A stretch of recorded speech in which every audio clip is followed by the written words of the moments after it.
ఈ ఫ్లవర్ చూసారా, white colour ముద్ద మందారం. మొగ్గ ఎలా ఉంటుందో చూడండి. ఫస్ట్ మొగ్గ ఇలా ఉంటుంది. ఇలా మొగ్గ పెద్దది అయిన తర్వాత ఈ వైట్ కలరు చాలా బ్యూటిఫుల్గా పొన్నమి నాటి వెన్నెలలాగా మూన్ ఎలా ఉంటుందో అలా బ్యూటిఫుల్గా ఇది విచ్చుకుంటుంది. చాలా అందంగా ఉంటుంది. కుసుమాలు కూడా ఉన్నాయి. పూజకు కూడా పనికొస్తుంది ఈ ఫ్లవరు. ఎక్కువ టెంపుల్స్ దగ్గర ఉంటాయి. ఆశ్చర్యం ఏమిటంటే ఇది ఇప్పుడు వైట్ కలర్లో ఉంది.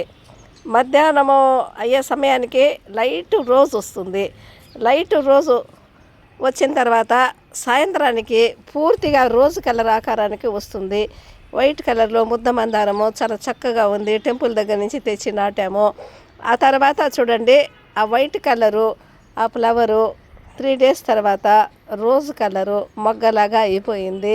ఇది విచ్చుకొని అయిపోయిన 3 days తర్వాత మొగ్గలాగా అయిపోయి ఇది రోజ్ కలర్ అయింది. చూడండి ఎంత ఆశ్చర్యం అనిపిస్తుంది. చాలా చక్కగా అందంగా ఉంది. Beautiful flower. మీరు కూడా చూడండి.